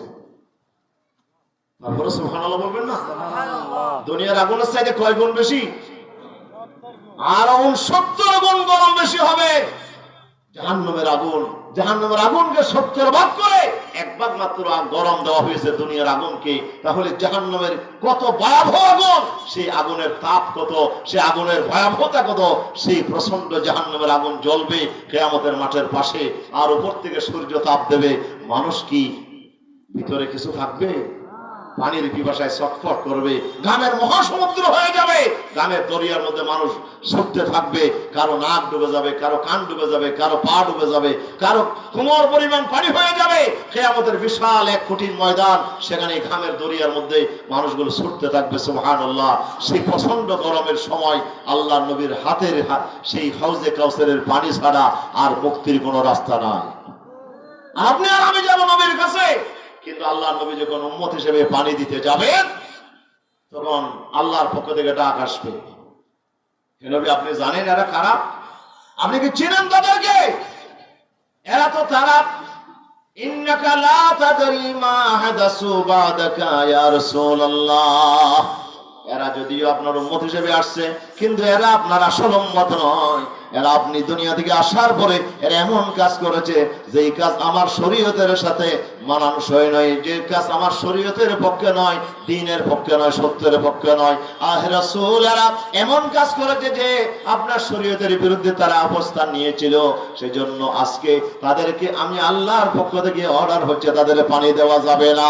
বিশ্বনবী বলছেন সুহকা সুহকা, যাও দূরে যাও, দূরে যাও। লিমান গায়রা বাদি, আমার পরে যারা আমার শরীয়ত থেকে বিচ্যুত হয়ে গেছিল, ন্যায় ইনসাফ থেকে বিচ্যুত হয়ে গেছিল। আমি তো দুনিয়ার জমিনে এসেছিলাম ন্যায় এবং ইনসাফকে কায়েম করার জন্য, ন্যায় ইনসাফের জন্য আমার রক্ত দিয়েছি, আমার সাহাবীদের রক্ত ঝরেছে, জীবন দিয়েছে একমাত্র ন্যায় আর ইনসাফকে জমিনে প্রতিষ্ঠা করার জন্য। ঠিক কিনা? আমার বিশ্বনবী কি ধরনের ন্যায় ইনসাফ কায়েম করেছে? মা হালিমাতুস সাদিয়ার কাছে বিশ্বনবী শিশু অবস্থায়, শিশু মুহাম্মদ সাল্লাল্লাহু আলাইহি ওয়াসাল্লাম মাত্র তার বয়স 3 দিন। কয় দিন? 3 দিন। 3 দিন আল্লাহর পয়গম্বর সুয়াইবা বাদের দুধ পান করেছে। এরপরে হযরতে মা আমিনার পক্ষ থেকে সেই বিশ্ব নবীকে, শিশু নবীকে তুলে দেওয়া হয়েছে হালিমাতুস সাদিয়ার হাতে। হালিমাতুস সাদিয়া রাদিয়াল্লাহু তাআলা আনহা সেদিন আমার বিশ্ব নবীকে কোলে নিয়ে যখন তিনি গেলেন, ওনারও একটা সন্তান আছে, ওনার একটা ছেলে আছে, তার নাম আব্দুল্লাহ। সেও দুধ পান করে। সেও কি পান করে? দুধ পান করে। দুধ পান করে। নিজের বুকের দুধ নাই, কিন্তু অভাবের যাতনা সহ্য করতে না পেরে তারা তায়েফ থেকে তারা মক্কায় এসেছিল। একটা শিশুকে যদি আমরা দত্তক নিতে পারি, দুধ খাওয়াইতে পারি, তার বিনিময়ে কিছু পয়সা পাওয়া যাবে, আর সেগুলো দিয়ে কোনোভাবে কষ্টের জীবন যাপন করা যাবে। নিজের শিশুকে দুধ পান করানোর মতো কোনো স্থানে দুধ নাই, যেহেতু খাবার নাই, অভাবের যাতনায় দুর্ভিক্ষের কারণে তারা কঠিন এক সময় পার করছে, নিজে খেতে পারে না, নিজের সন্তানগুলোকে খেতে দিতে পারে না, নিজের স্তনে দুধ নাই, এরপর শিশু আনার জন্য মক্কায় আসলো। মক্কার অনেক বড় বড় লোকের সন্তানগুলো সবাই নিয়ে গেল। যেহেতু হালিমা এমন সওয়ারির উপরে উঠেছে যে সওয়ারিটা নিজেও দুর্বল ছিল, সবার পিছনে পড়ে গেছে। আস্তে আস্তে সব বান্ধবীরা বড় বড় লোকের সন্তানগুলো তুলে নিয়ে গেছে। একটা গরিবের সন্তান রেখে গেছে, একটা এতিম সন্তানকে রেখে গেছে যার কোনো বাপ নাই। বাপ নাই যেহেতু সবাই ফেলে গেছে, বলে তাকে দুধ খাওয়ালে আমরা কোনো মূল্য পাবো না, বিনিময় পাবো না, ভালো কোনো আমরা সে হাদিয়া সেখানে পাবো না। এই জন্য শিশু মুহাম্মদ সাল্লাল্লাহু আলাইহি ওয়াসাল্লামকে কেউ নিতে রাজি হয় নাই। হালিমা সবার শেষে এসে সে পুরো মক্কা ছুটে বেরিয়েছে। দেখা যায় একটা শিশু ছাড়া আর কোনো শিশু নাই, সে হচ্ছে আব্দুল্লাহ ছেলে মুহাম্মদ, বাবা নাই। সে চিন্তা করলো একেবারে নাই মামার চাইতে কানা মামা ভালো, একেবারে কিছু না নেওয়ার চাইতে একটা গরিবের সন্তান হলো নি না, যদি এখানে কিছু পাই। সুবহানাল্লাহ। আমার বিশ্বনবীকে সাথে তুলে নিলেন, কুলে তুলে নিলেন। কুলে তুলে নেওয়ার সাথে সাথে এমন বরকত নেমে আসলো, হালিমার স্তনের মধ্যে এমন দুধ নেমে আসলো। আল্লাহ সুবহানাহু ওয়া তাআলা এমন দুধ বাড়িয়ে দিলেন, হালিমা স্তনে পরিপূর্ণ দুধ এসে গেল। এরপর হালিমার যে ছাগলগুলো ছিল সেই ছাগলের স্তনের মধ্যে দুধ চলে আসলো। হালিমার ছাগলের স্তনে দুধ আসলো, সে ছাগল থেকে দুধ পান করলো। এরপরে দুধ পান করাইয়া নিজে খেলো, নিজের স্বামীকে খেলো, খাওয়ালো, নিজের সবাইকে খাওয়ালো। আপনার এমন একটা বরকত সে দেখতে পেল। এরপরে নিজের স্তনে দুধ আসলো, আসার পরে হালিমা বড় খুশি হয়ে গেল। একটা স্তন দেওয়ার পরে এরপরে বাম সাইডের স্তনটা আমার বিশ্বনবীকে খাওয়াতে দিলেন। কিন্তু আমার শিশু নবী মুহাম্মদ সাল্লাল্লাহু আলাইহি সাল্লাম একটি স্তনের দুধ খেলেন, আর দ্বিতীয় বাম স্তনের দুধ তিনি খেলেন না। অনেক জোরাজুরি করলেন, অনেক তিনি চেষ্টা করলেন, কিন্তু এক স্তনে দুধ ছাড়া আর কোন স্তনে দুধ খাই না। আমার শিশু নবী হালিমাকে বুঝাইয়া দিলেন, মা হালিমা, আপনার দুধের মধ্যে আমরা দুই ভাই হকদার। আমার দুধ ভাই আব্দুল্লাহ আপনার দুধের হকদার। আমি যদি দুই স্তনের দুধ যদি একা পান করে ফেলি, আমার দুধ ভাই তো খেতে পারবে না। আমি তো দুনিয়ার জমিনে সত্য আর ন্যায়কে প্রতিষ্ঠা করার জন্য, ইনসাফ প্রতিষ্ঠা করার জন্য আল্লাহ তাআলা আমাকে পাঠিয়েছেন। আমি নবীর পক্ষে কেমনে শিশু অবস্থায় আরেক ভাই শিশু, সেই আমার দুধ ভাইয়ের হক কেমনে আমি নষ্ট করব? আমি প্রয়োজনে আমি কম খাবো, তারপর একটা স্তনের দুধ ছাড়া দ্বিতীয় স্তনের দুধ আমি পান করব না। আল্লাহু আকবার। আরো জোরে বলি আল্লাহু আকবার।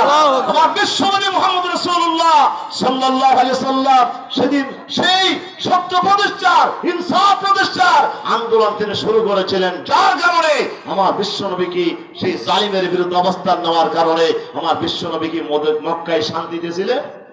কথা বলে শান্তিতে ছিলেন? আমার বিশ্বনবী শান্তিতে ছিলেন না। সেদিন তিনি আওয়াজ তুলেছিলেন আবু জেহেলের বিরুদ্ধে, আবু লাহাবের বিরুদ্ধে, উতবা সাইবার বিরুদ্ধে আওয়াজ তুলেছিলেন। তিনি সেদিন মক্কার জমিনের যুবকদেরকে নিয়ে হেলফুল হুসুল সমিতি গঠন করে তিনি ন্যায় প্রতিষ্ঠার জন্য জালিমের বিরুদ্ধে অবস্থান নিয়েছিলেন। কথা কি ভুল বলছি আমি? আমার বিশ্বনবী এখনো নবী হিসাবে আত্মপ্রকাশ করে নাই, কিন্তু নবী সত্য প্রতিষ্ঠার জন্য নবী আন্দোলন শুরু করে দিয়েছেন। আপনার হইলে 9 বছরে হয়, নাইলে 90 বছরও হয় না। আমার বিশ্বনবীর জীবনের সূচনাই বলে দিচ্ছে উনি পারবে, ওনার পক্ষে সম্ভব জমিনে জুলুম শোষণকে বন্ধ করে একটি ন্যায় ইনসাফপূর্ণ সমাজ প্রতিষ্ঠা করা। একমাত্র কেবলমাত্র শুধুমাত্র মুহাম্মদ সাল্লাল্লাহু আলাইহি ওয়াসাল্লামের পক্ষে সম্ভব, ঠিক কিনা? এই ইতিহাস আমার নবী সৃষ্টি করলেন। মুহাম্মদ সাল্লাল্লাহু আলাইহি ওয়াসাল্লাম শিশু অবস্থায় তিনি ন্যায় প্রতিষ্ঠা করলেন, নিজের অধিকার ছেড়ে দিলেন দুধ ভাইয়ের জন্য, ঠিক কিনা? নিজের অধিকার ছেড়ে দিলেন, দুই দুধ তিনি পান করলেন, দুই স্তনের দুধ তিনি একটা পান করে আরেকটা তার দুধ ভাইয়ের জন্য ছেড়ে দিলেন। এরপরে ন্যায় প্রতিষ্ঠার জন্য তিনি যুবকদের নিয়ে সমিতি করলেন। তিনি কাফের মুশরিকদের বড় বড় নেতাদের রক্ত চক্ষুকে ভয় করলেন না। আমরা তো ভয় করি, ফলানা কি বলবে জানি না, অবস্থা কি হয় জানি না। এখন যদি আমি সত্যের পক্ষে দাঁড়াই, নাকি আমাকে মামলা দিয়ে হয়রানি করে জানি না, নাকি আমার চাকরি চলে যায় জানি না। এরকম কত চিন্তা ভাবনা আমাদের আছে না নাই? কথা বলেন, আছে না নাই? আমার নবীকে সেদিন এই চিন্তা করছিলেন, আমি আবু জেহেলের বিরুদ্ধে অথবা সাইবার বিরুদ্ধে যদি আজকে অবস্থান নিই, তারা মক্কার জমিনে ক্ষমতায়, তারা মক্কার প্রেসিডেন্ট, মক্কার মন্ত্রী তারা, আর আমি যদি তাদের বিরুদ্ধে অবস্থান নেই, তাহলে তো আমি এই দেশে থাকতে পারবো না। এই কথা কি আমার নবী চিন্তা করছেন? না। আমার নবী চিন্তা করে নাই। তিনি সেদিন যুবকদেরকে নিয়ে সমিতি করে জালিমদের বিরুদ্ধে তিনি অবস্থান নিয়েছিলেন। সেদিন জুলুমের বিরুদ্ধে তিনি এক হুঙ্কার দিয়েছিলেন, আওয়াজ তুলেছিলেন, সত্য প্রতিষ্ঠার জন্য তিনি আন্দোলন শুরু করেছিলেন, ঠিক কিনা? এরপরে আমার বিশ্বনবী যখন হেরা গুহা থেকে এসে আল্লাহর কোরআন সাথে নিয়ে আল্লাহ সুবহানাহু ওয়া তাআলার সাহায্য নিয়ে যখন ময়দানে সমাজ পরিবর্তনের ডাক দিলেন, তখন প্রথম নম্বর শত্রু হয়ে গেল আপন চাচা আবু লাহাব, ঠিক না? ঠিক। আপন চাচা আবু লাহাব বলে, তাব্বাল্লাকা ইয়া মুহাম্মাদু আলি হাযা দাউতানা।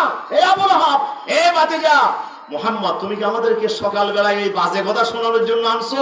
এখন পাথর মেরে তোমাকে হত্যা করব। নাউজুবিল্লাহ বলেন না। নাউজুবিল্লাহ। আমার নবীকে হত্যা করার জন্য পাথর মারার জন্য গিয়ে আসলো, আর সেই পাথর পড়ে গেল আপনার একজন সাহাবীর গায়ে।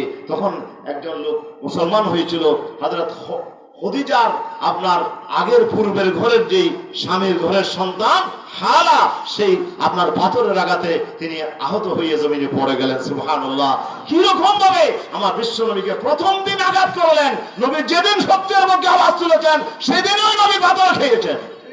এরপর কি নবীর যাত্রা বন্ধ হয়ে গেছে? নবীর আন্দোলন বন্ধ হয়ে গেছে? নবী ভয় পেলেন না, তাদের রক্তচক্ষুকে ভয় করলেন না, তিনি সামনে এগিয়ে গেলেন। যার কারণে নবীকে 3টা বছর জেলখানায় বেঁধে রাখা হলো, আল্লাহর পয়গম্বরকে রক্তে রঞ্জিত করা হলো। কতবার আমার নবীকে পাথর মেরে নবীকে রক্তে রঞ্জিত করা হয়েছে। কতবার হেরামের মধ্যে নামাজে দাঁড়িয়েছিল, আল্লাহ নবীর গলার মধ্যে চাদর পেঁচিয়ে নবীকে হত্যা করার জন্য চেষ্টা করেছে, ঠিক কিনা? এরপরও কি নবী ভয় পেয়েছে? ভাই, নবী সত্যের পক্ষে, ন্যায়ের পক্ষে, কোরআনের পক্ষে আল্লাহর নবী একা দাঁড়িয়েছিলেন। আল্লাহ তাআলা বলেন, লা উকসিমু বিহাযাল বালাদি ওয়া আনতা হিল্লুম বিহাযাল বালাদ ওয়া ওয়ালিদিন ওয়া মা ওয়ালাদ। আল্লাহু আকবার, আল্লাহু আকবার। লা উকসিমু, লা হরফে জায়েদা, লা হরফে আলেমরা বুঝবেন। লা এটা কোনো অর্থ নাই। উকসিমু বিহাযাল বালাদ, আল্লাহ বলছে আমি এই শহরের কসম করে বলছি। কোন শহর? মক্কা মুআজ্জামা। কোন শহর? মক্কা। মক্কা শরীফ। এটা কি? বলাদে আমিন। এটা হতে নিরাপদ শহর। এটা মক্কা মুআজ্জামা, পবিত্র শহর। এটা ইব্রাহিম আলাইহিস সালামের নির্মিত শহর। মক্কা মুআজ্জামার শপথ করে বলছি, ওয়া আনতা হিল্লুম বিহাযাল বালাদ, এই শহরের সবার নিরাপত্তা আছে, গাছপালার নিরাপত্তা আছে, পশু পাখির নিরাপত্তা আছে। আল্লাহর ঘরের পাশে হেরমের সীমানায় কোনো গাছ কাটা যায় না, কোনো পশু হত্যা করা যায় না, কোনো অপরাধীকে আঘাত করা যায় না, ঠিক কিনা? পশুর নিরাপত্তা আছে, কিন্তু হে নবী, ও আনতা হিল্লুম বিহাযাল বালাদ, আপনার কোনো নিরাপত্তা নাই। আমি আল্লাহ ঘোষণা দিচ্ছি যে আপনাকে তারা হালাল মনে করছে, আপনাকে হত্যা করা। তারা পার্লামেন্টে আইন পাস করেছে, দারুন্না দুয়ায় বসে আইন পাস করেছে মুহাম্মদকে হত্যা করার জন্য, ঠিক কিনা? আমার নবী কোথায়? হারামে। কোথায়? হারাম। যেই হারামে পশু হত্যা করা যায় না, যেই হারামে কোনো প্রাণী হত্যা করা যায় না, আপনার ইচ্ছাকৃত ভাবে কোনো গাছ কাটা যায় না, সেই হারামের মধ্যে আমার নবীকে হত্যা করার জন্য কাফেররা চেষ্টা করলো। আল্লাহ ঘোষণা দিলেন যে নবী, আপনি সত্যের পক্ষে দাঁড়ানোর কারণে আজকে মক্কার সেই দুরাচারেরা আপনাকে তারা হালাল মনে করছে, আপনাকে তারা হত্যা করতে চায়। আমি আল্লাহ কি বসে থাকবো? না। কথা বলে না। ওরা আপনাকে হত্যা করবে, ওরা আপনার উপর আঘাত করবে। আপনি আমার পক্ষে কথা বলার কারণে, ইনসাফের পক্ষে কথা বলার কারণে আপনার উপর মুসিবত আসবে, আর আমি আল্লাহ বসে থাকবো? না। না না, আপনি ভয় পাবেন না। ইয়া আইয়ুহান নাবিয়্যু হাসবুকাল্লাহ। আল্লাহু আকবার, আল্লাহু আকবার। ইয়া আইয়ুহান নাবিয়্যু হাসবুকাল্লাহ ওয়া মান ইত্তাবাআকা মিনাল মুমিনিন। হে নবী, আপনার জন্য এবং আপনার সাথে যারা ইমানদার আছে, ওরা অল্প সংখ্যক হলেও আমি আল্লাহ বলে দিচ্ছি যে আমি আল্লাহ আপনার জন্য এবং আপনার অনুসারী সাহাবীদের জন্য আমি আল্লাহই যথেষ্ট। সুবহানাল্লাহ। আল্লাহু আকবার। আমার কথা না, আল্লাহর কথা। আল্লাহর কথা। তাহলে আপনাদের জন্য কার দরকার? আল্লাহ। আল্লাহ থাকলে হবে? ইনশাআল্লাহ। হ্যাঁ, ইনশাআল্লাহ। দিনে জুতার আরার মার খাবে বললো সাধন অনেক নাই। হিন্দি কথা কথা ফেসাইতে যায়, হইর আরার কি খাবে তো সাধে না। আরে মার খাবে তো সাধন না। আল্লাহ বলে, এই বান্দারা হাসবুকাল্লাহ, আমি আল্লাহ বলে দিলাম, আমি আল্লাহ আরশে আজিমের মালিক, আমি বিশাল আকাশ আর জমিনের মালিক, আমি আল্লাহ। আমি যেমন চাই তেমন করতে পারি, ফাআলুল লিমা ইউরিদ, আমার ইচ্ছা মতো আমি কাজ করতে পারি, ঠিক কিনা বলেন না? আমার আল্লাহর ক্ষমতা আছে না নাই? আছে। আজকে ঢাকাতে যে ভূমিকম্প হলো, শত শত হাজার হাজার সেই যে হতাহত হলো ভাইয়েরা, সেখানে অসংখ্য ঘর বাড়ি বিধ্বস্ত হয়ে গেল। এই ভূমিকম্পের মাত্রা মাত্র 5.7। এটাকে আল্লাহ তাআলা একটু বাড়াই দিতে পারলেন না? যিনি 5 দশমিক দিতে পারে, তিনি 7 দশমিক দিতে পারে না, পারতো। তিনি 8 দশমিক দিতে পারে না, পারে। তিনি 10 দশমিক দিতে পারে না, পারে। একটা ভূমিকম্পের মাত্রা যদি বাড়ায় দেয়, এই বাংলাদেশ কি থাকবে? না। আপনি খুব চিন্তা করছেন ব্যবসার জন্য, খুব চিন্তা করছেন ঘর বাড়ির জন্য, খুব চিন্তা করছেন আপনার চাকরির জন্য, কিন্তু আমার আল্লাহ যদি ফাইসালা গ্রহণ করে, আপনি গণভবনে থেকেও নিরাপদে থাকতে পারবেন না। ঠিক। রান্না করা খাবার রেখে মারাই যেতে হয়েছে, সিদ্ধান্ত কার? আল্লাহ। আমার আল্লাহ সিদ্ধান্ত যদি চলে আসে, আপনার নিজের কোনো নিরাপত্তা আপনার থাকবে না। নিরাপত্তার আসল মালিক কে? আল্লাহ। বাঁচানোর আসল মালিক কে? আল্লাহ। ভয় করতে হবে কাকে? আল্লাহকে। আল্লাহ সুবহানাহু ওয়া তাআলাকে ভয় করতে হবে। তিনি সিদ্ধান্ত ঘোষণা করছেন, ইয়া আইয়ুহান নাবিয়্যু হাসবুকাল্লাহু ওয়া মান ইত্তাবাআকা মিনাল মুমিনিন। হে নবী, আপনার জন্য, আপনার অনুসারী মুমিনদের জন্য, দুর্বল অসহায় সাহাবীদের জন্য আমি আল্লাহই যথেষ্ট। সুবহানাল্লাহ। আল্লাহ কি যথেষ্ট হন নাই? আল্লাহ কি যথেষ্ট হয় নাই? সাহাবীদের কি আল্লাহ তাআলা হেফাজত করে নাই? আল্লাহ তাআলা মুসলমানদেরকে আল্লাহ হেফাজত করে নাই? অবশ্যই করেছে, অবশ্যই করেছে। আমার বিশ্ব নবী এত বড় আন্দোলন করলেন, কয় হাজার মানুষ মারা গেছে? কথা বলেন, কয়জন মারা গেছে? কথা বলেন না। কয়জন মারা গেছে? হিসাব নাই। আমার বিশ্ব নবী এত বড় আন্দোলন করলেন, রাশিয়াতে আপনার বিপ্লব হলো, লেনিন বিপ্লব করেছে, সেই বিপ্লবে লক্ষ লক্ষ মানুষ মারা গেল। তারা সমাজতন্ত্র প্রতিষ্ঠা করেছে, কিন্তু ইসলাম প্রতিষ্ঠার জন্য কয় লাখ মানুষ মারা গেছে। মরহুম মাওলানা আবুল কালাম আজাদ রহমতুল্লাহ আলাইহি,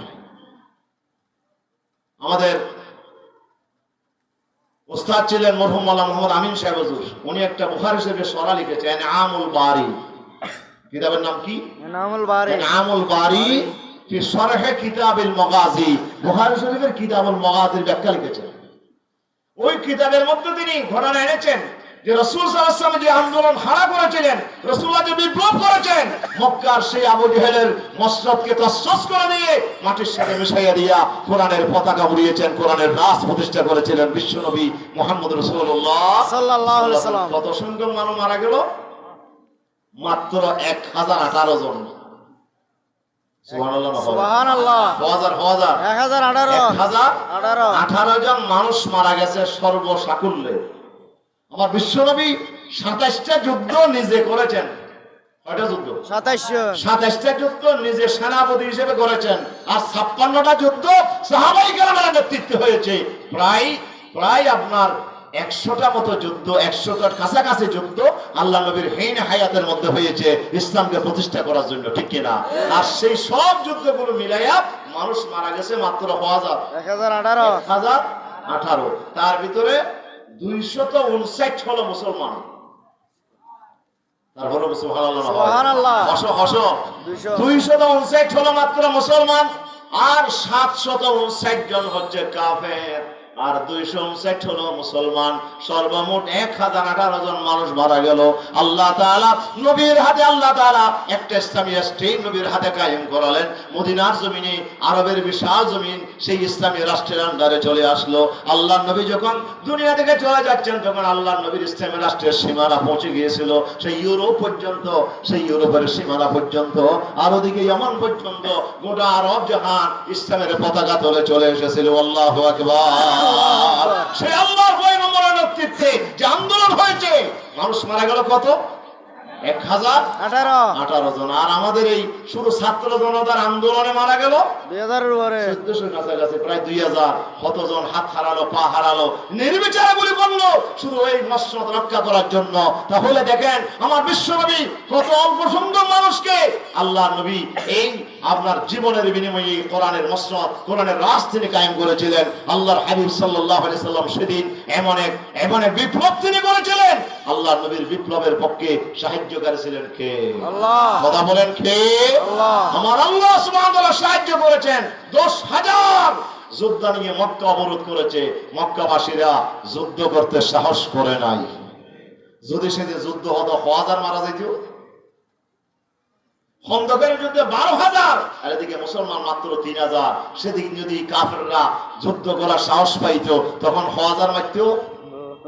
আমার আল্লাহ সাহায্য করেছেন, মুসলমানদেরকে পদে পদে সাহায্য করেছেন, ঠিক কিনা? ঠিক। সে আল্লাহ এখন নাই?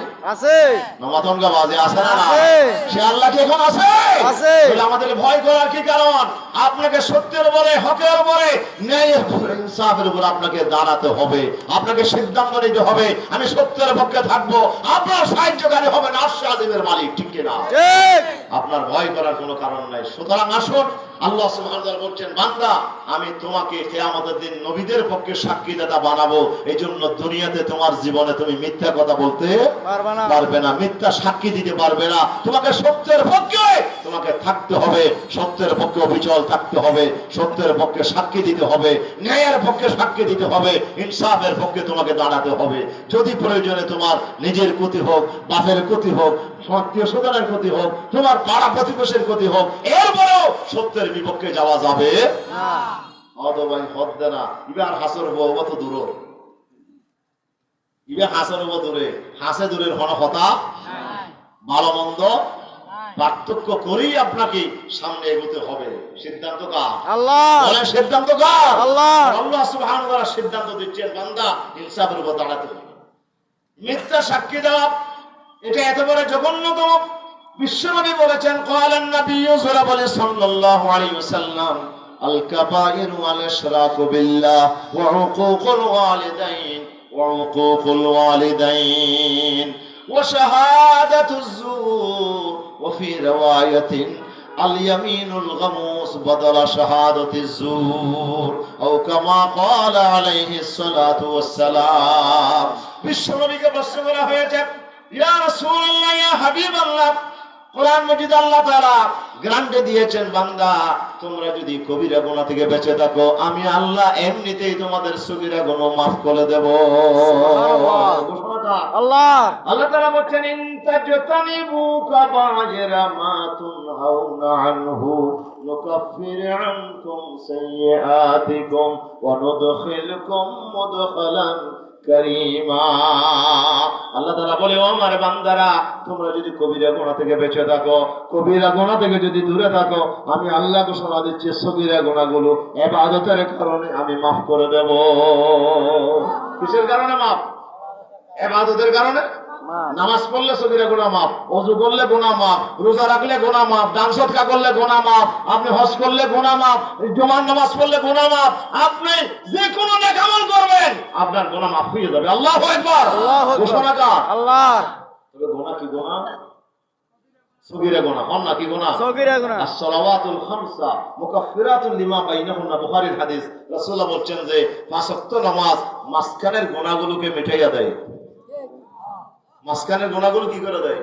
যোহরের নামাজ পড়ছেন, ফজর থেকে যোহর পর্যন্ত যত গুনাহ হয়েছে সব গুনাহ আল্লাহ তাআলা যোহরের নামাজের কারণে কি করে দেবেন? maaf করে দেবেন। এরপর আসরের নামাজ পড়ছেন, যোহর থেকে আসর পর্যন্ত যা গুনাহ হয়েছে সব maaf। আসরের পরে মাগরিব পড়েছেন, আসরের পরে মাগরিব পর্যন্ত যা গুনাহ হয়েছে maaf।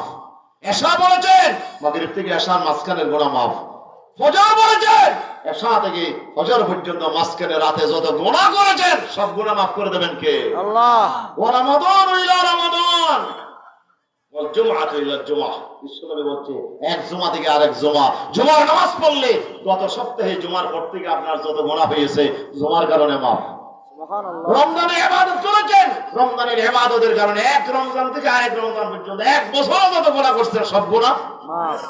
অথচ নামাজ পড়লে মাফ হবে বলে হয় রে, আবার রোজায় কি মাফ করিব? না, নামাজে মাফ করিব বলে এই তো নামাজ পড়ানো করি, তো রোজায় কি মাফ করিব?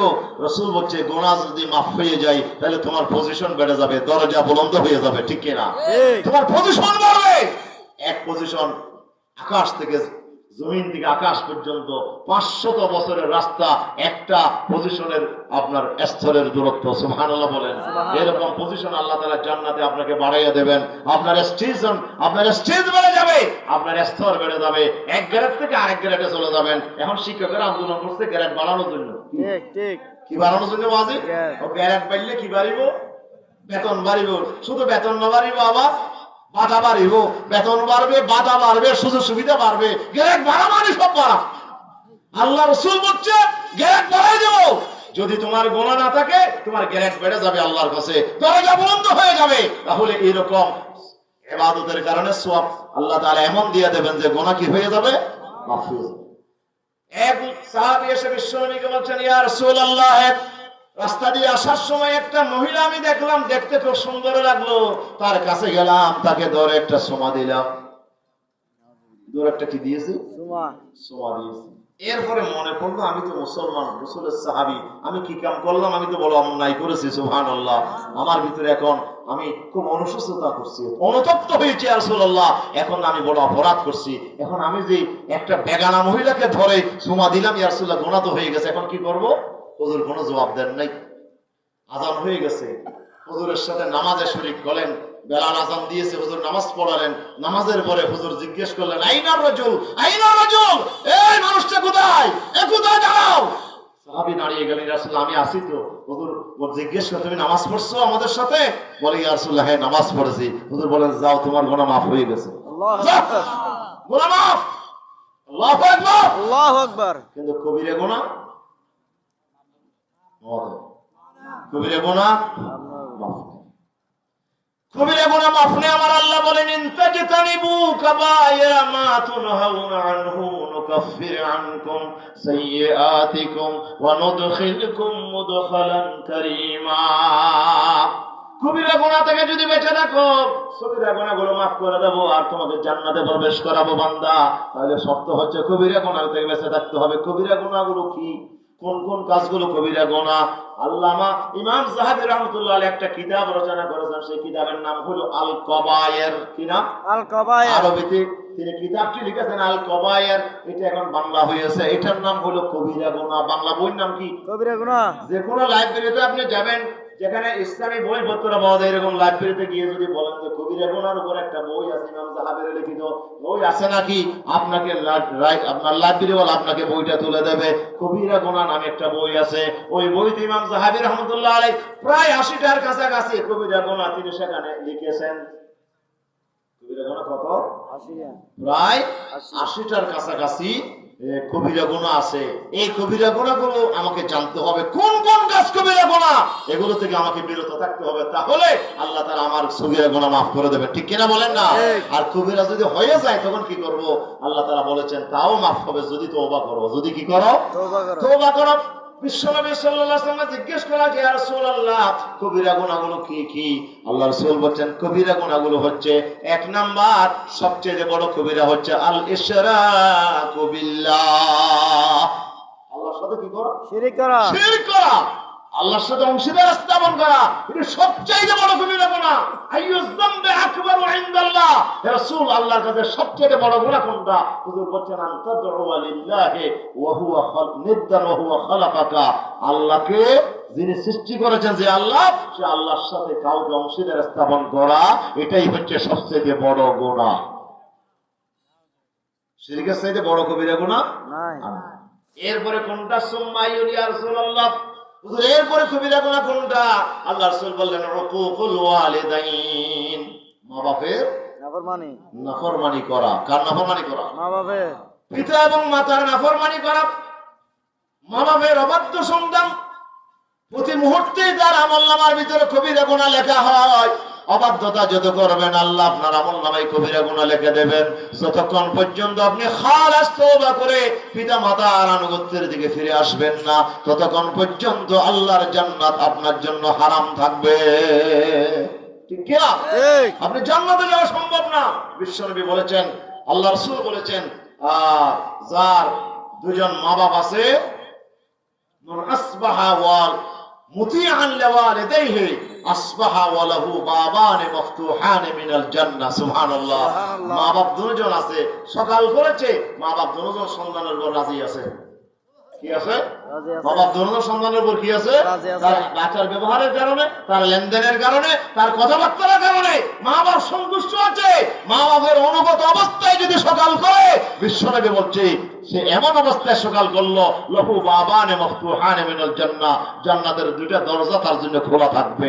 এই সকাল বেলায় যদি সে মারা যায়, আজকের দিনে যদি মারা যায়, সোজা জান্নাতে সে চলে যাবে। ঠিক কি না? ঠিক। আর ওমান আসবাহা আসিয়ান লিওয়ালিদাইহি আসবাহা ওয়া লাহু বাবানে মফতুহানে মিনান নার। বিশ্বনবী বলেছেন, সকাল করলো, মা বাপ তার উপর অসন্তুষ্ট, তাহলে দরজা খোলা থাকবে, তবে জান্নাতের নয়, জাহান্নামের দুইটা দরজা তার জন্য খোলা হয়ে যাবে। এই লোকটা যদি মারা যায়, সেই লোকটা সোজা কোথায় যাবে? জাহান্নামে। জান্নাতের দরজা বন্ধ, জাহান্নামের দরজা তার জন্য খোলা হয়ে গেছে। যাও শুনে জাহান্নামে চলে যাও। এই জন্য মা বাপের নাফরমানি আল্লাহ তাআলা সহ্য হয় না, ঠিক কিনা বলেন না? আল্লাহ রাব্বুল আলামিন বলেন, বান্দা وَقَضَى رَبُّكَ أَلَّا تَعْبُدُوا إِلَّا إِيَّاهُ وَبِالْوَالِدَيْنِ إِحْسَانًا। আমার বান্দারা শোনো, তোমার রব ফয়সালা করেছে, চূড়ান্ত সিদ্ধান্ত গ্রহণ করেছে, আল্লাহ ছাড়া কারো ইবাদত করা যাবে না। আল্লাহর ইবাদতের উপরে তোমাদের প্রতি আল্লাহর আদেশ হচ্ছে তোমাদের মা এবং বাবার সাথে তোমরা ভালো আচরণ করো। কার সাথে আচরণ করো? ভালো মা বাপ। বাবার সাথে। তাহলে আল্লাহর সাথে শিরক করা হচ্ছে সবচেয়ে বড় গুনাহ। এরপরে সবচেয়ে বড় গুনাহ কোনটা? মা বাপের নাফরমানি করা। আল্লাহ নিষেধ করে দিয়েছেন, খবরদার, ফালা তাকুল লাহুমা উফ ওয়া লা তানহারহুমা ওয়া কুল লাহুমা কাওলান কারীমা। খবরদার, মা বাবার সাথে কষ্টদায়ক কোনো কথা বলা যাবে না, এমন কথা বলা যাবে না যে কথা বললে মা বাপের মনে কি আসে? কষ্ট আসে। এবং মা বাপকে ধমকি দেওয়া যাবে না, ধমকি দেওয়া যাবে না, রাগ করে কথা বলা যাবে না। যদি কথা বলতেই হয়, আল্লাহ বলছে অত্যন্ত সম্মানের সাথে, ভদ্রতার সাথে, ইজ্জতের সাথে, আদবের সাথে কথা বলতে হবে। আল্লাহু আকবার। সিদ্ধান্ত কার? আল্লাহ। واخفض لهما جناح الذل من الرحمة وقل رب ارحمهما كما ربياني صغيرا। আর মা বাবার সামনে যখন যাবে, তুমি যত নরম হইতে পারো নরম হয়ে যাও। আল্লাহ। তোমার অপমানের ডানা বিছিয়ে দাও। মা বাবার সামনে অহংকার দেখাবে না। ক্ষমতার অহংকার আছে না? নাই আছে। ছেলে মন্ত্রী, মা বাপ তো সাধারণ নাগরিক। ছেলে কি হয়েছে? মন্ত্রী হয়েছে, বড় মন্ত্রী, বড় সচিব, বড় ডিসি, বড় এসপি। মা বাবার সামনে তুমি তোমার মন্ত্রিত্বগিরি দেখাবে না, তোমার চেয়ারম্যানগিরি দেখাবে না, তোমার প্রিন্সিপালগিরি, অধ্যক্ষগিরি তোমার মা বাবার সামনে দেখাবে না। মা বাবার সামনে যখন যাবে, মা বাবা লেখাপড়া না করুক, সে মূর্খ হোক, তারপরও মা বাপ তোমার চাইতে বড়, ঠিক কিনা? এই আদেশ কার? আল্লাহ। ওয়াখফিদ লাহুমা জানাহাজ যুল্লি মিনার রাহমা। মা বাবার সামনে তুমি যত নরম হইতে পারো, তুমি তোমার নম্রতার ডানা তুমি বিছাইয়া দাও মা বাবার সামনে। সুবহানাল্লাহ। ওয়াকুর রাব্বির হামহুমা কামা রাব্বায়ানি সগীরা। তুমি এভাবে আমার কাছে দোয়া করো, আল্লাহ আমার মা বাবা ছোটবেলায় যত আদর যত্ন করে, স্নেহ করে আমাকে লালন পালন করেছে, তুমিও আমার মা বাবাকে তোমার রহমতের কোলে সেভাবে আদর যত্ন করে লালন পালন করো। তাহলে মা বাবার নাফরমানি কবিরা গুনাহ। না, কবিরা গুনাহ। 3 নাম্বার ওয়াশাহাদাতুজ জুর। হুজুরকে জিজ্ঞেস করা যে এরপরে কবিরা গুনাহ কোনটা? হুজুর বলছেন মিথ্যা সাক্ষী দেওয়া। কি সাক্ষী দেওয়া? মিথ্যা সাক্ষী দেওয়াটা কবিরা গুনাহ। রাসূলুল্লাহ বলেছেন আশ-শাহাদাতুজ জুর ওয়া ফি রাওয়ায়াতিন আল ইয়ামিনুল গামুস বদলা শাহাদাতিজ জুর। আরেক রাওয়ায়াতে আসছে মিথ্যা শপথ করা, এটা কবিরা গুনাহ। এক বর্ণনায় আসলো মিথ্যা সাক্ষী দেওয়া কবিরা গুনাহ, আর এক বর্ণনায় আসলো মিথ্যা শপথ করা কি গুনাহ? কবিরা গুনাহ। তাহলে মিথ্যা সাক্ষী আমরা দেব তো ইনশাআল্লাহ কালকে থেকে? না। একেবারে একজনও দেবেন না? না। কেউ দেবেন না ইনশাআল্লাহ? ইনশাআল্লাহ। আমরা মিথ্যা সাক্ষী দিতে রাজি নাই। তাহলে মিথ্যা সাক্ষী দেওয়াটা কি গুনাহ? কবিরা গুনাহ। এই কবিরা গুনাহ মাফ হবে না যতক্ষণ না আপনি খালেস তওবা করে ফিরে না আসবেন, ততক্ষণ পর্যন্ত আপনার মাফ হবে না। আর যদি আল্লাহ মাফ না করে, তাহলে আপনাকে জ্বলন্ত আগুন হবে আপনার ঠিকানা, আপনি মরার সাথে সাথে জাহান্নাম হবে আপনার ঠিকানা, ঠিক কিনা? এখন মিথ্যা সাক্ষী কি হবে? আল্লাহ রাসূল বলেছেন মনি কাতাতা মালা ইমরাইন মুসলিমিন বিগাইরি হাক্কিন। অন্যায়ভাবে কোন মুসলমানের সম্পদ গ্রাস করার জন্য বেয়ামিনিহি এসে শপথ করলো। কি করলো? শপথ করলো। কি করার জন্য শপথ করে? এটা টিয়া বাজাবে হয়তো যদি সংগঠিত কি আয় তো টিয়া একটাও নিতাম না, একটাও নেব না। তুমি টাকা খাও, সে বলছে ঠিক আছে টাকা আমার লাগতেছে, শপথ করছে কিন্তু মিথ্যা শপথ। কি শপথ? মিথ্যা। আরে জোরে টাকা পয়সা নিতে নেওয়ার জন্য, হক নেওয়ার জন্য মিথ্যা শপথ করেছে। রাসূলুল্লাহ বলেন আউজাবালাহুন নার ওয়া হারামাল্লাহু আলাইহিল জান্নাহ। আল্লাহ তার জন্য জাহান্নামকে ওয়াজিব করে দেবেন এবং জান্নাত তার উপর হারাম হয়ে যাবে। নাউযুবিল্লাহ বলবেন না? নাউযুবিল্লাহ। সাহাবী বলল ওয়া ইন কানা শাইয়ান ইয়াসীরান ইয়া রাসূলুল্লাহ, হুজুর একেবারে অল্প, বেশি না, অল্প টাকা, অল্প জিনিস নেওয়ার জন্য শপথ করেছে, মিথ্যা শপথ করেছে অল্প সম্পদের জন্য, ইয়া রাসূল এর বড় কি জাহান্নাম হারাম ওয়াজিব হয়ে যাবে, জান্নাত হারাম হয়ে যাবে? হুজুর বলেন হ্যাঁ, ওয়া ইন কানা কাদিবান মিন আরাকিন, রাসূলুল্লাহ বলেন পিলু গাছ, এই যে মিসওয়াক বানায় পিলু গাছের একটা ডেলও যদি হয়, অল্প পরিমাণও যদি হয়, তারপরে জান্নাত হারাম হয়ে যাবে। নাউযুবিল্লাহ বলবেন না? নাউযুবিল্লাহ। নারায়ে তাকবীর, নারায়ে তাকবীর। আমাদের আজকের মাহফিলের প্রধান আলোচক মধ্যমণি, যার আলোচনা শোনার জন্য আমরা অপেক্ষা করছি, আলহামদুলিল্লাহ তিনি আমাদের মাঝে এসে পৌঁছেছেন। একটুখানি পরে ইনশাআল্লাহ ওনার গুরুত্বপূর্ণ আলোচনা পেশ করবেন। আলহামদুলিল্লাহ, আল্লাহ তাআলা হুজুরকে হায়াতে তৈয়বা দান করুন। আমরা সকলে বলি আমিন। আমিন। আরো জোরে বলি আমিন। আমিন। পানি পাওয়া গেলে তায়াম্মুম অন্নবাজি, হ্যাঁ তায়াম্মুমের আর হুকুম নাই। পানি যখন এসে গেছে তায়াম্মুম ভেঙে গেছে, এখন আর ওয়াজ চলবে না। আমরা একটা বিষয়ে আলোচনা করতেছিলাম, সে বিষয়টা হচ্ছে আমরা উম্মতে মুহাম্মদী সাল্লাল্লাহু আলাইহি ওয়াসাল্লাম, আমরা হলাম ন্যায়বান জাতি, আদর্শবান জাতি। আল্লাহ আমাদেরকে কিয়ামতের দিন নবীদের পক্ষে সাক্ষী বানাবেন, ঠিক কি না? আর সাক্ষী হওয়ার জন্য কি হইতে হবে? বিশ্বস্ত হতে হবে, উম্মতের তালিকায় নাম উঠতে হবে। আর উম্মতের তালিকায় নাম উঠলে আপনি শুধু সাক্ষী হবেন না, কিয়ামতের দিন হাউজে কাউসারের পানি আল্লাহর নবীর হাতে আপনি পান করতে পারবেন। আপনার জন্য জান্নাতের দরজা খোলা। বিশ্বনবী বলছেন কুল্লু উম্মতি ইয়াদখুলুনাল জান্নাহ, আমার প্রতিটা উম্মতের নরনারী জান্নাতে প্রবেশ করবেই করবে। আল্লাহু আকবার। সাহাবী প্রশ্ন করেছেন, রাসূল বলেন ইল্লা মান আবা, কিন্তু একটা শ্রেণী জান্নাতে যাবে না। উম্মত হওয়ার পরও একটা শ্রেণী জান্নাতে যাবে না, সব যাবে, একটা শ্রেণী যাবে না। হুজুর কারা যাবে না? হুজুর বলছে মন আবা, আবা পার্টির সদস্য যারা, এরা যাবে না। কোন পার্টির সদস্য? আবার এই বিভাজন হইল কোন পার্টি? আবা পার্টি। আবা পার্টির সদস্য যারা, এরা জান্নাতে যাবে না। নবীর উম্মত হওয়ার পরেও যাবে না। হুজুরকে জিজ্ঞেস করা হয়েছে কিলা মান আবা ইয়া রাসূলুল্লাহ, হুজুর আবা কারা? হুজুর বলেন মান আতাআনি দাখালাল জান্নাহ ওয়া মান আসানি ফাকাদ আবা, যে আমার আনুগত্য করলো সে জান্নাতে যাবে, আর যে আমি রাসূলের নাফরমানি করলো, আমি রাসূলের আদর্শের বিরোধিতা করলো, আমার অমান্য করলো, এই লোকটাই আবা পাহাড়ের সদস্য। সেই লোকটা উম্মতের ভিতরে হওয়ার পরও জান্নাতে যাবে না। প্রিয় উপস্থিতি, সময় শেষ, আমি আপনাদের কাছ থেকে বিদায় চাই। তাহলে আমরা উম্মত হওয়ার পরে ওকে আমাদের দিন জান্নাতে যেতে পারবো না যদি উম্মতের ভিতরে আমি শামিল হতে না পারি। উম্মতের ভিতরে শামিল হতে পারলে আমার জন্য দরজা খোলা, ঠিক কিনা বলে? আর সে শামিল হওয়ার জন্য কি হইতে হবে? ন্যায়ের উপরে, ইনসাফের উপরে আমাকে অটল অবিচল থাকতে হবে। এটা আমার পক্ষে গেলেও আমার বিপক্ষে গেলেও আমাকে ন্যায়ের উপরে অটল থাকতে হবে। আদেশ কার? আল্লাহ। তাহলে সাক্ষী দেব ন্যায়ের পক্ষে। কিসের পক্ষে? রাসূলুল্লাহ, আল্লাহ তাআলা বলেন মান ইয়াশফা শাফাআতান হাসানাতান ইয়াকুল লাহু নাসিবুম মিনহা ওয়া মান ইয়াশফা শাফাআতান সাইয়্যাতান ইয়াকুল লাহু কিফলুম মিনহা। আল্লাহ রাব্বুল আলামিন বলেন যে ন্যায়ের পক্ষে, ভালো পক্ষে সুপারিশ করেছে, সাক্ষী দিয়েছে, সেই লোকটা জন্য আল্লাহ তাআলা সওয়াবের অংশ রেখে দিয়েছেন।